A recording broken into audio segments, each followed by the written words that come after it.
हम पढ़ रहे थे the Uttar Pradesh regulation of urban premises tenancy act 2021, ठीक, जिसमें कि हम चैप्टर 6 पढ़ रहे थे और चैप्टर 6 में हमने सेक्शन 33 तक कर लिया था, अब जो कि प्रोसीजर के बारे में बताता है। अब हम पहुँचे थे सेक्शन 34 पे, जिसमें है कि power of rent authority and rent tribunal.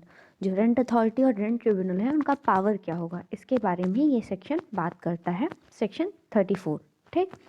इसका सबसेक्शन 1 हमें बताता है the rent authority and the rent tribunal shall, rent authority और रेंट ट्रिब्यूनल के पास होगी फॉर डिस्चार्जिंग देयर फंक्शन, अपने फंक्शन को डिस्चार्ज करने के लिए अंडर दिस एक्ट, इस एक्ट के अंदर, have the same power as are vested in the civil code under the code of civil procedure for the purposes of.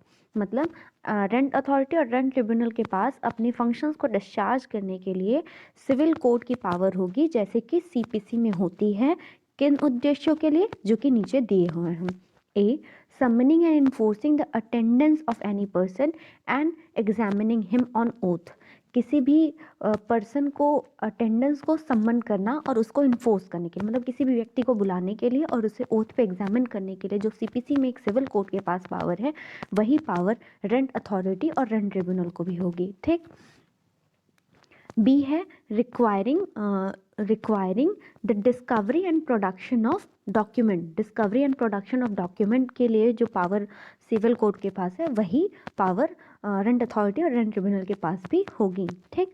Commission issue करने के लिए, एग्जामिनेशन ऑफ विटनेस के लिए कमीशन इशू किया जाता है, या फिर किसी डॉक्यूमेंट के एग्जामिनेशन के लिए कमीशन इशू किया जाता है, तो वो पावर भी रेंट अथॉरिटी और रेंट ट्रिब्यूनल के पास होगी, ठीक। Issuing commission for local investigation, local investigation के लिए जो कमीशन इशू किया जाता है वो पावर भी होगी, मतलब रेंट अथॉरिटी और रेंट ट्रिब्यूनल के पास जैसे सिविल कोर्ट के पास पावर होती है वैसे ही पावर होगी, ठीक।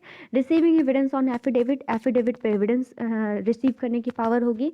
डिसमिसिंग एन एप्लीकेशन और अपील फॉर डिफॉल्ट और डिसाइडिंग इट एक्स पार्टी, किसी भी एप्लीकेशन या अपील को डिफॉल्ट के कारण डिसमिस करने की पावर होगी, या फिर एक्स पार्टी डिसीजन देने की पावर होगी। एक्स पार्टी डिसीजन क्या होता है आप सभी जानते हैं, हम लोगों ने इसके पहले भी ये सब पढ़ा हुआ है। जब हम सीपीसी पढ़ते हैं तो एक्स पार्टी, जब कोई डेट फिक्स्ड है हियरिंग के लिए और उस दिन कोई नहीं आता है, तो जो है कि कोर्ट, डिफेंडेंट नहीं आता है तो एक्स पार्टी डिसीजन दे देती है, तो एक्स पार्टी डिसीजन की भी पावर होगी, और अपील और एप्लीकेशन को डिफ़ॉल्ट की वजह से भी डिसमिस करने की पावर होगी, ठीक।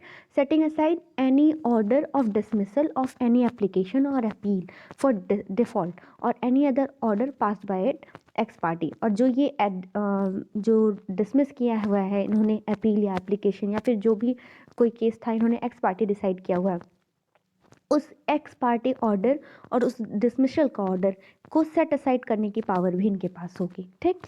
सेट असाइड मतलब उसको हटा देना और फिर से प्रोसीडिंग को कंटिन्यू करना, सेट असाइड करने की भी पावर होगी, ठीक। और any other matter which may be prescribe, तो और कोई भी मैटर जो भी प्रेस्क्राइब किया गया हो वो भी जैसे कि सिविल कोर्ट सुनता है सीपीसी में, वैसे ही इनके पास भी पावर होगी। तो इस तरीके से हमने देखा कि क्या क्या पावर रेंट अथॉरिटी और रेंट ट्रिब्यूनल के पास एज अ सिविल कोर्ट होगी, जो कि सीपीसी में एक सिविल कोर्ट के पास है, वही पावर रेंट अथॉरिटी और रेंट ट्रिब्यूनल के पास होगी, जो कि क्लॉजेज में बताए गए हैं, ठीक। अब हम आते हैं सबसेक्शन 2 पे। सबसेक्शन 2 हमें बताता है any proceeding before the rent authority or rent tribunal shall be deemed to be a judicial proceeding within the meaning of section 193 and 228 and for the purpose of section 196 of the IPC। देखिए, जो rent authority और rent tribunal की जो proceeding है वो कैसी proceeding होगी, judicial proceeding उसे माना जाएगा। कैसे, किन सेक्शन के तहत, सेक्शन 193 और 228 और सेक्शन 196 ऑफ आईपीसी के तहत उसे जुडिशियल प्रोसीडिंग माना जाएगा। कौन सा कोड है, आईपीसी है, और आईपीसी के कौन कौन से सेक्शन है, 193, 228, 228 और 196, ये 3 सेक्शन के तहत जो जुडिशियल प्रोसीडिंग मानी जाएगी रेंट अथॉरिटी और रेंट ट्रिब्यूनल की प्रोसीडिंग्स को, ठीक। उसके बाद फिर रेंट अथॉरिटी और rent tribunal shall be deemed to be a civil court, rent authority और रेंट ट्रिब्यूनल जो है इसको सिविल कोर्ट माना जाएगा। कहाँ से, for the purpose of section 195 and chapter 26 of the CRPC, ठीक। सेक्शन 195 और चैप्टर 26 जो है CRPC का, उसके तहत जो रेंट अथॉरिटी है और रेंट ट्रिब्यूनल है उसे सिविल कोर्ट माना जाएगा, ठीक। तो हमने दो चीज़ें देखी इस सेक्शन में, जो रेंट अथॉरिटी और रेंट ट्रिब्यूनल की जो प्रोसीडिंग है उसको सेक्शन 193, 228 और 196 ऑफ IPC के तहत जुडिशियल प्रोसीडिंग मानी जाएगी, और जो रेंट अथॉरिटी है और रेंट ट्रिब्यूनल है उसे सिविल कोर्ट माना जाएगा। सिविल कोर्ट माना जाएगा कहाँ के तहत?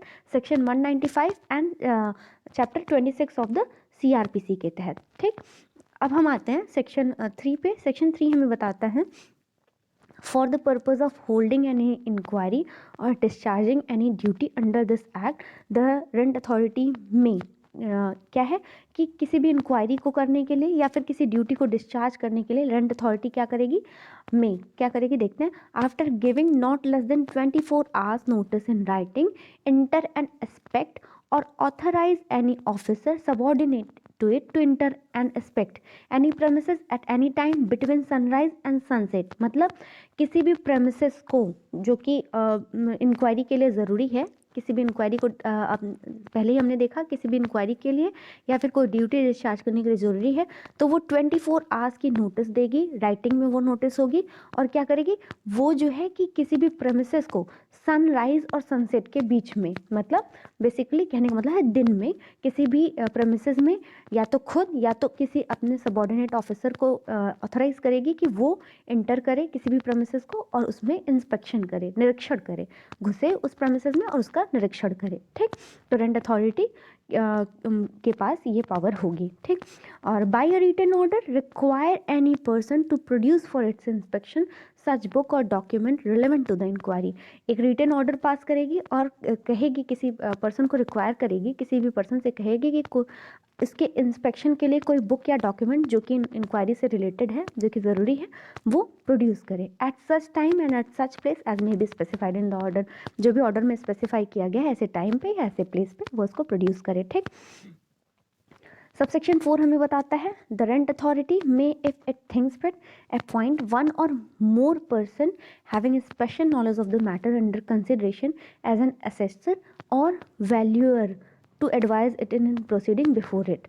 मतलब क्या है, रेंट अथॉरिटी क्या करेगी, अगर उसे ठीक लगता है तो वो एक या एक से अधिक व्यक्तियों को क्या करेगी जिसके पास नॉलेज है उस मैटर में, उन्हें क्या करेगी असेसर या वैल्यूअर अपॉइंट कर सकती है कि वो असेसर एज एन असेसर या एज अ वैल्यूबर बन के उसे प्रोसीडिंग में एडवाइस करें। तो रेंट अथॉरिटी एक या एक से अधिक व्यक्ति को एज एन असेसर और एज अ वैल्यूबर बुला सकती है अपनी प्रोसीडिंग में एडवाइस करने के लिए, ठीक।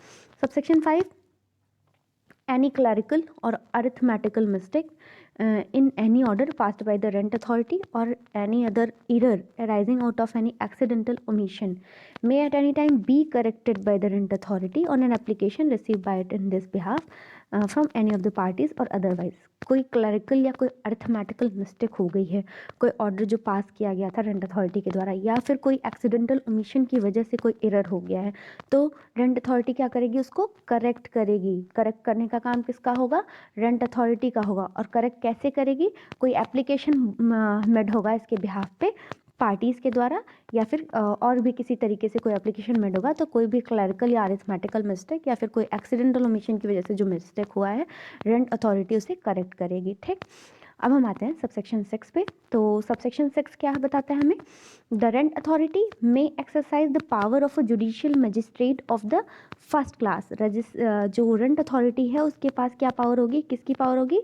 JMFC, जो कि हम CRPC में पढ़ते हैं, जुडिशियल मजिस्ट्रेट फर्स्ट का class for the recovery of fine under the provision of CRPC। किस चीज़ के लिए JMFC की पावर होगी? फाइन को रिकवर करने के लिए। जो पावर CRPC में JMFC के पास होती है, जुडिशियल मजिस्ट्रेट फर्स्ट क्लास के पास होती है, वही पावर रेंट अथॉरिटी के पास होगी। And the rent authority shall be deemed to be a magistrate under the said code for the purpose of such recovery. और ऐसी रिकवरी के लिए रेंट अथॉरिटी को क्या डीम किया जाएगा कि क्या है? वो एक मजिस्ट्रेट है। रेंट अथॉरिटी के पास फाइन को रिकवर करने के लिए JMFC की पावर होगी, और रेंट अथॉरिटी को क्या डीम किया जाएगा? जैसे कि वो एक मजिस्ट्रेट है CRPC के अंदर इस रिकवरी के लिए, ठीक। सबसेक्शन 7 हम देखते हैं an order made by rent authority और an order passed in appeal under this chapter कोई भी ऑर्डर जो कि रेंट अथॉरिटी के द्वारा मेट किया गया है, या फिर कोई भी ऑर्डर अपील में जो कि इस चैप्टर में पास किया गया है, ठीक, order shall be executable by the rent authority as a decree of civil code. वो कैसे एग्जीक्यूट किया जाएगा रेंट अथॉरिटी के द्वारा? जैसे कि वो एक सिविल कोड की कोई डिक्री हो। And for this purpose the rent authority shall have power of the civil code, और उसको एग्जीक्यूट करने के लिए रेंट अथॉरिटी को एक सिविल कोड की पावर होगी। ठीक, सबसे पहले तो रेंट अथॉरिटी जो ऑर्डर देती है या फिर कोई भी अपील जो पास होता है, उसके तहत जो ऑर्डर होगा वो कैसे एग्जीक्यूटेबल होगा, कैसे उसको एग्जीक्यूट किया जाएगा, तो वो एक डिक्री ऑफ सिविल कोड, जैसे सिविल कोड में डिक्री पास होती है और उस डिक्री का एग्जीक्यूशन किया जाता है, सेम एज वैसे ही रेंट अथॉरिटी उसको एग्जीक्यूट करेगी। और इसके लिए रेंट अथॉरिटी के पास क्या पावर होगा? सिविल कोड की पावर होगी। ठीक, अब हम देखते हैं subsection 8। The rent authority may set aside और recall any order passed ex parte if the aggrieved party may file an application and satisfies it that the notice was not duly served or that he was prevented by any sufficient cause from appearing when the case was taken up for hearing। मतलब rent authority क्या कर सकती है? Rent authority, ऊपर हमने देखा था कि रेंट अथॉरिटी अगर पार्टी नहीं आई है तो एक्स पार्टी ऑर्डर भी पास कर सकती है रेंट अथॉरिटी। फिर हमने देखा था कि वो रेंट अथॉरिटी जो है कि एक्स पार्टी ऑर्डर जो उसने पास किया है वो उसे सेट असाइड भी कर सकती है। ठीक, तो सेट असाइड और रिकॉल कब कर सकती है रेंट अथॉरिटी? तब करेगी जब एग्रीव्ड पार्टी जिसके खिलाफ जो एक्स पार्टी ऑर्डर पास हो गया है वो एक एप्लीकेशन लगाती है और एक सेटिस्फाई करती है। किसे सेटिस्फाइड करती है? रेंट अथॉरिटी को एप्लीकेशन लगाती है और सेटिस्फाई करती है कि जो नोटिस थी वो ड्यूली सर्व नहीं थी, मतलब मुझे पता ही नहीं चला कि प्रोसीडिंग की डेट जो है, हियरिंग की डेट ये है, और क्योंकि उसे नोटिस अच्छे से सर्व नहीं की गई थी, और या फिर वो किसी और सफिशिएंट कॉज की वजह से नहीं आ पाया जिस दिन केस को हियरिंग होनी थी। मतलब सबसे पहले नोटिस नहीं आई थी, दूसरी अगर आई भी थी, पता भी था उसे, तो कोई सफिशिएंट काज था जिसकी वजह से वो उस दिन हियरिंग के टाइम पे कोर्ट में नहीं आ पाया। कोर्ट मतलब रेंट अथॉरिटी के पास नहीं आ पाया। ठीक, अब हम देखते हैं सबसेक्शन 9। सबसेक्शन 9 हमें बताता है save as otherwise expressly provided by this act every order made by the rent authority shall subject to decision in appeal be final and shall not be called in question in any original suit application और execution proceeding. जो rent authority के द्वारा जो भी order pass किए गए हैं वो क्या है? वो अगर अपील जा होता है तो subject to decision of appeal, appeal में अगर डिसीजन उस ऑर्डर को वेराई कर दिया गया या फिर सेट असाइड कर दिया गया या फिर वही ऑर्डर कंफर्म कर दिया गया, जो भी है, तो अपील के डिसीजन को सब्जेक्ट में ध्यान में रखते हुए बी फाइनल, मतलब रेंट अथॉरिटी का जो ऑर्डर है वो फाइनल होगा और किसी भी किसी भी ओरिजिनल सूट एप्लीकेशन या एग्जीक्यूशन प्रोसीडिंग में उसे क्वेश्चन नहीं किया जाएगा। ठीक, तो इस तरीके से ये जो सेक्शन था ये काफ़ी लंबा सेक्शन था, इसको हमने पढ़ा कि powers of rent authority and rent tribunal क्या होगा। तो सबसे पहले हमने देखा कि रेंट अथॉरिटी के पास सीपीसी की कुछ पावर्स होंगी कि कैसे सम्मन करेगा, कैसे discovery and production of document होगा, कमीशन इशू करने से रिलेटेड लोकल इन्वेस्टिगेशन, एविडेंस को एफिडेविट पे रिसीव करना, ये सारी चीज़ें के लिए मतलब सबसेक्शन 1 में हमने देखा कि रेंट अथॉरिटी के पास सिविल कोड की पावर है जैसे सीपीसी के पास है कुछ मैटर्स में, और वो सारी चीज़ें नीचे क्लॉजेज में स्पेसिफाई की गई थी। ठीक, और फिर सबसेक्शन 2 में हमने देखा रेंट अथॉरिटी जो है और रेंट ट्रिब्यूनल जो है वो सेक्शन 193 और 228 और 196 ऑफ आईपीसी के तहत जुडिशियल प्रोसीडिंग है उनकी प्रोसीडिंग, और रेंट अथॉरिटी और रेंट ट्रिब्यूनल जो है वो सिविल कोड है section 195 and chapter 26 of CrPC के तहत। ठीक, और ये हमने देखा था सबसेक्शन 2 में। सबसेक्शन 3 में हमने देखा कि रेंट अथॉरिटी चाहे तो इंस्पेक्शन कर सकती है प्रेमिसेस का, कितने टाइम की नोटिस के बाद? 24 आवर्स की नोटिस देगी, उसके बाद वो इंस्पेक्शन कर सकती है, लेकिन वो inspection between sunrise and sunset होना चाहिए, मतलब दिन में होना चाहिए, और बाय ऑर्डर, रिटन ऑर्डर, वो किसी भी डॉक्यूमेंट के प्रोडक्शन को भी रिक्वायर कर सकती है और उसका इंस्पेक्शन कर सकती है। ठीक, तो ये सबसेक्शन 3 था। फिर हमने सबसेक्शन 4 में देखा कि वो रेंट अथॉरिटी चाहे तो असेसर या किसी वैल्यूअर को अपॉइंट कर सकती है अपनी प्रोसीडिंग में एडवाइस करने के लिए। सबसेक्शन 5 हमने देखा कि अगर कोई क्लैरिकल या अरिथमेटिकल मिस्टेक, कोई एक्सीडेंटल ओमिशन की वजह से मिस्टेक है तो जो ऑर्डर पास किया गया है तो उसमें रेंट अथॉरिटी चाहे तो उसको करेक्ट कर सकती है अगर ऐसा एप्लीकेशन मिलता है उसे तो। ठीक, सबसेक्शन 6 में हमने देखा कि रेंट अथॉरिटी के पास जेएमएफसी की पावर होगी फाइन को रिकवर करने के लिए, और रेंट अथॉरिटी को एज अ मजिस्ट्रेट डीम किया जाएगा कि रेंट अथॉरिटी एक मजिस्ट्रेट है रिकवरी ऑफ फाइन के लिए। ठीक, सबसेक्शन 7 में हमने देखा कि रेंट अथॉरिटी जो है और या फिर जो भी रेंट अथॉरिटी के ऑर्डर हैं या फिर जो कि ऑर्डर अपील में पास किए गए हैं वो एक डिक्री ऑफ सिविल कोड की तरह एग्जीक्यूट किए जाएंगे। सबसेक्शन 8 में हमने देखा कि जो एक्स पार्टी ऑर्डर है वो अगर एग्रीड पार्टी एप्लीकेशन लगाती है कि उसको नोटिस नहीं मिली थी जब भी हेयरिंग की डेट की, या फिर कोई सफिशिएंट कॉज था जिसकी वजह से वो हेयरिंग की डेट को नहीं आ पाया रेंट अथॉरिटी के पास, अगर सफिशिएंट कॉज वो दिखाती है तो रेंट अथॉरिटी जो है वो एक्स पार्टी ऑर्डर को सेट असाइड कर सकती है। सबसेक्शन 9 हमने देखा कि जो भी ऑर्डर रेंट अथॉरिटी का पास किया गया है ये डिसीजन अपील में होने का जो भी सब्जेक्ट है उसके सब्जेक्ट रहेगा, मतलब अपील में ही सब्जेक्ट रहेगा, बाकी वो और किसी भी ओरिजिनल सूट एप्लीकेशन या एग्जीक्यूशन प्रोसीडिंग में क्वेश्चन नहीं किया जाएगा। तो इस तरीके से सेक्शन 34 हमने देख लिया। अब हम देखते हैं section 35 appeal to rent authority. ठीक, रेंट ट्रिब्यूनल, अपील कहाँ होती है? रेंट ट्रिब्यूनल में। तो अपील कैसे होगी उसका जो प्रोविज़न है वो हम यहाँ देखेंगे। इसका सबसेक्शन 1 हमें बताता है any person aggrieved by an order passed by rent authority may prefer an appeal along with a certified copy of such order to the rent tribunal within the local limits of which the premises is situated within a period of 30 days from the date of that order। मतलब कि rent authority कोई भी person जो कि aggrieved है उन जैसे कि जो ऑर्डर रेंट अथॉरिटी ने बताया था उसको पसंद नहीं आ रहा है, उसको लग रहा है कि उसके साथ इनजस्टिस हुई है, वो एग्रीव्ड पार्टी है, तो कोई भी पर्सन है तो वो क्या करेगा? अपील प्रेफर करेगा और उसमें वो certified copy of the order जिसका वो एग्रीव्ड है जो कि रेंट अथॉरिटी ने पास किया है उसके साथ वो मतलब रेंट ट्रिब्यूनल में अपील फाइल करेगा। और जो है कि ये अपील का जो लिमिटेशन पीरियड है, अपील कितने दिनों के अंदर फाइल होनी चाहिए, तो अपील का जो लिमिटेशन है वो 30 डेज़ के अंदर।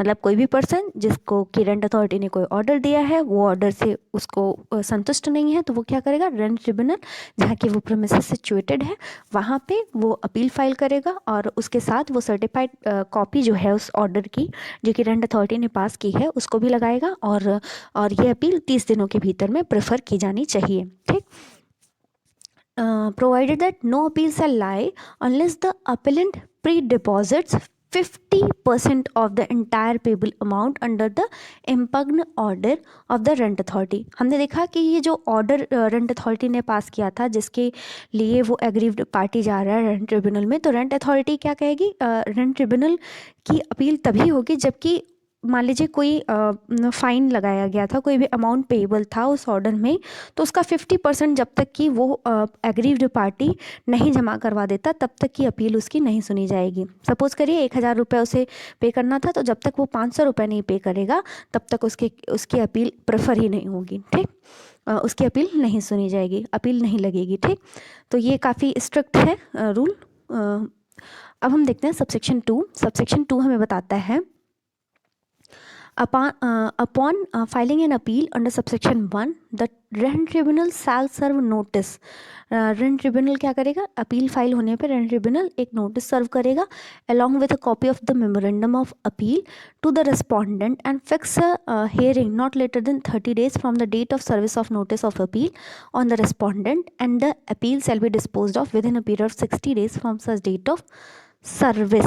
मतलब क्या है कि रेंट ट्रिब्यूनल को जब अपील आई तो रेंट ट्रिब्यूनल क्या करेगा? एक नोटिस सर्व करेगा और उस नोटिस के साथ क्या होगा? मेमोरेंडम ऑफ अपील जो कि उस एग्रीड पार्टी ने फाइल करवाया था उसमें वो memorandum of appeal notice serve करवाएगा। किसे? रेंट ट्रिब्यूनल सर्व करवाएगा, रेस्पोंडेंट को सर्व करवाएगा और क्या करेगा कि हियरिंग की डेट फिक्स करेगा जो कि date of service of notice के 30 दिन से ज़्यादा नहीं होनी चाहिए। ठीक, और फिर ये जो अपील है ये कब डिस्पोज ऑफ होगी? निपटारा कब तक किया जाएगा?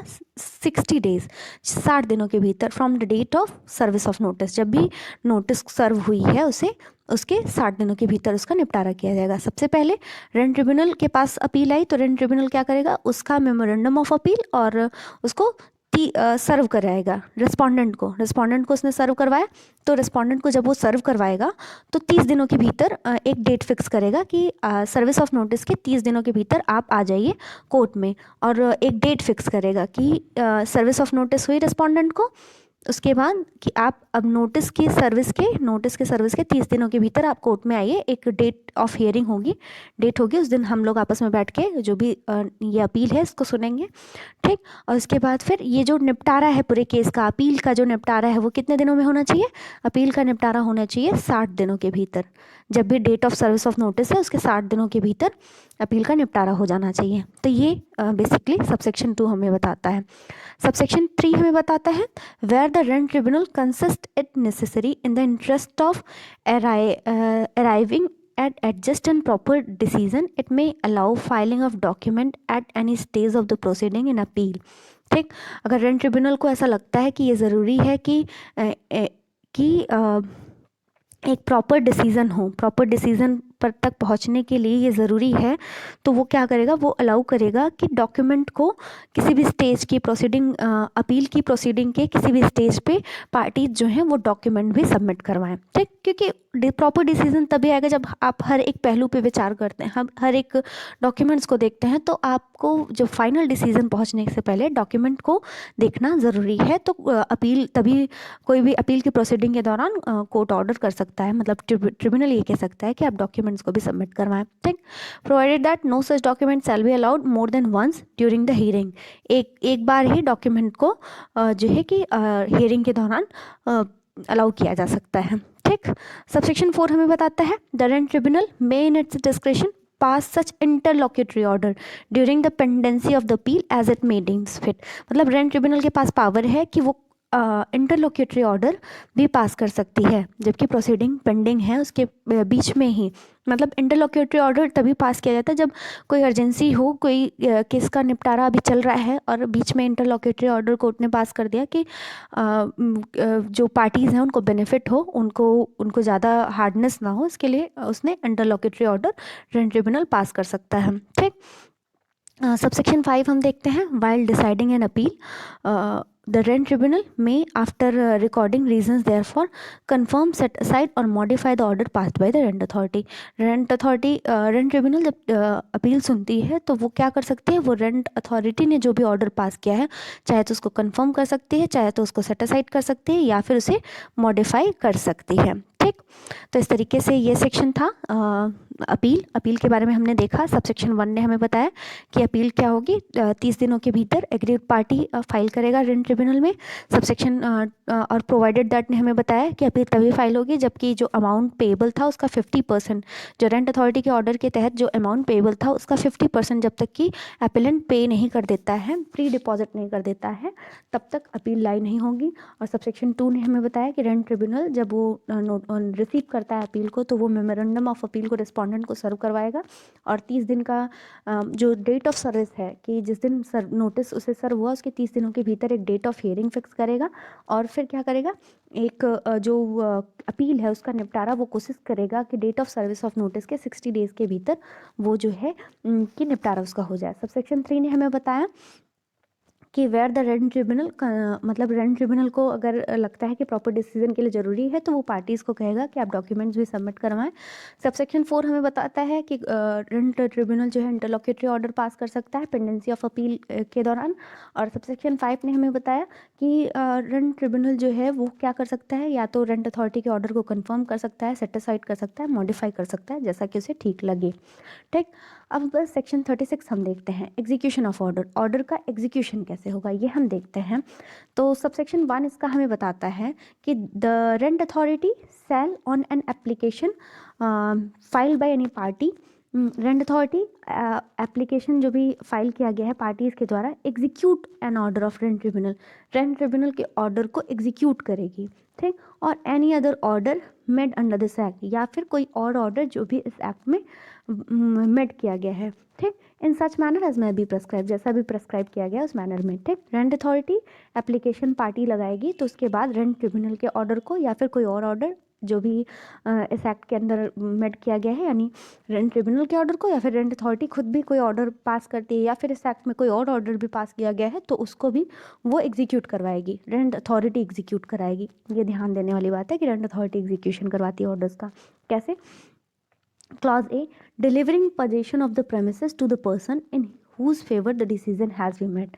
अगर कोई डिसीजन में किसी भी, जैसे लैंडलॉर्ड था, टेनेंट था, अगर एविक्शन की प्रोसीडिंग थी तो जिसके भी फेवर में डिसीजन हुआ है उसका उस प्रेमिसेस को उस व्यक्ति को देगी, उसका पोजीशन, उस कब्जा, मतलब जिसके भी फेवर में कोई भी ऑर्डर पास हुआ है, डिसीजन मेड हुआ है, तो वो प्रेमिसेस का को उस व्यक्ति के पोजीशन में डिलीवर करेगी। इस तरीके से वो एग्जीक्यूट करवाएगी। ठीक, हम बेसिकली देख रहे हैं कि एग्जीक्यूशन कैसे होगा ऑर्डर का। तो पहला हमने देखा कि पोजीशन को डिलीवर करके। ठीक, बी हमने देखा अटैचिंग वन और more bank accounts of the opposite party for the purpose of recovering the amount specified in such order. मतलब क्या करेगी वो, एक या एक से अधिक जो बैंक अकाउंट हैं अपोजिट पार्टी के, उसको अटैच करवा के, ठीक, और अटैच क्यों करवाएगी? रिकवरी ऑफ द अमाउंट, कोई भी अमाउंट, सपोज करिए कोई ऑर्डर मेड हुआ, कोई भी ऑर्डर पास हुआ किसी भी व्यक्ति के खिलाफ और उसमें ये कहा गया कि एक अमाउंट फिक्स कर दिया गया कि 1000 या 2000 का अमाउंट इनसे लेना है और वो व्यक्ति नहीं दे पा रहा है, तो ऐसी केस में क्या करेगी वो, जो रेंट अथॉरिटी है वो उसके बैंक अकाउंट को अटैच कर लेगी। किस चीज़ के लिए?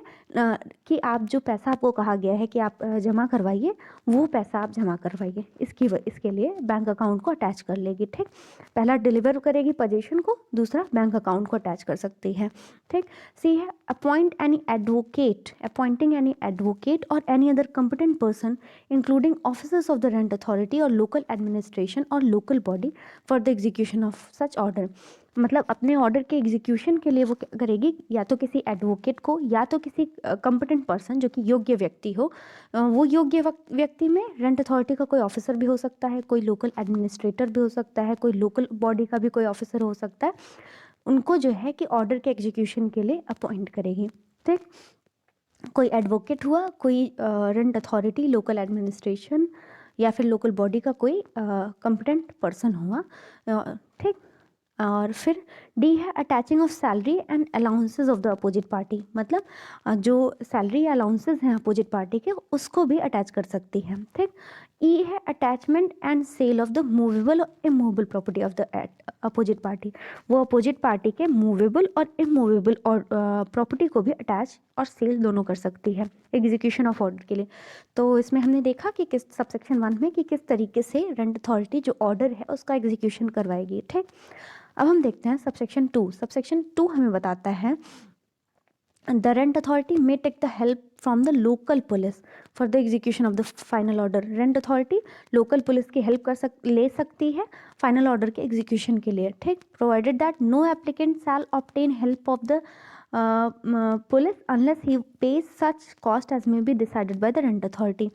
कोई भी एप्लीकेंट, रेंट अथॉरिटी तो हेल्प ले सकती है लोकल पुलिस की, लेकिन कोई एप्लीकेंट तभी पुलिस की हेल्प लेगा जबकि उसने जो पुलिस को हेल्प लेने का कॉस्ट है वो जैसा कि रेंट अथॉरिटी ने डिसाइड किया है वो पे नहीं करता, तब तक वो पुलिस की हेल्प नहीं लेगा। मतलब यहाँ रेंट अथॉरिटी को तो कहा गया है कि उसके पास पावर है कि वो लोकल पुलिस का हेल्प ले सकती है, लेकिन कोई एप्लीकेंट है, चाहे वो लैंडलॉर्ड हुआ चाहे वो टेनेंट हुआ, वो चाह रहा है लोकल पुलिस की हेल्प लेना। ठीक, तो ऐसी कंडीशन में वो रेंट अथॉरिटी में एप्लीकेशन लगा रहा है, तो रेंट अथॉरिटी कहेगी कि जो लोकल पुलिस को हायर करने का काम है, फिर लोकल पुलिस की जो भी हेल्प लेनी है वो तभी हो सकती है जबकि आप जो कॉस्ट है लोकल पुलिस को वो करने का, हेल्प लेने का, वो आप सबमिट करवाएं। ठीक, सबसेक्शन 3 हमें बताता है the rent authority shell conduct the execution proceeding in relation to its order or an order of a rent tribunal or any other order passed under this act in summary manner।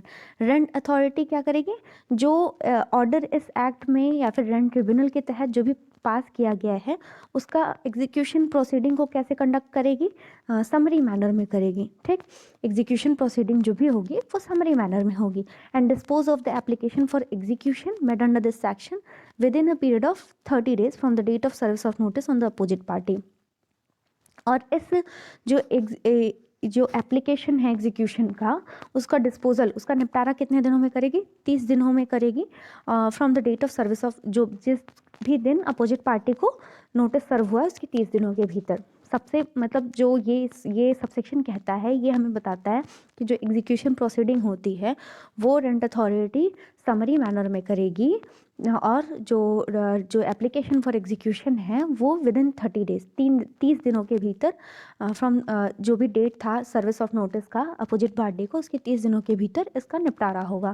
तो इस तरीके से ये जो section था execution of order, इसमें हमने देखा कि जो रेंट अथॉरिटी है वो कैसे, सबसेक्शन 1 ने हमें बताया कि कैसे एग्जीक्यूशन करेगी, पोजीशन को डिलीवर करके, बैंक अकाउंट को अटैच करके, और अपनी हेल्प के लिए एडवोकेट या फिर कंपिटेंट पर्सन को अपॉइंट करके, सैलरी को अटैच करके, या फिर मूवेबल और इमूवेबल प्रॉपर्टी को अटैच एंड सेल करके, इस तरीके से ऑर्डर को एग्जीक्यूट करेगी रेंट अथॉरिटी। और सबसेक्शन 2 ने हमें बताया कि रेंट अथॉरिटी चाहे तो लोकल पुलिस की हेल्प ले सकती है।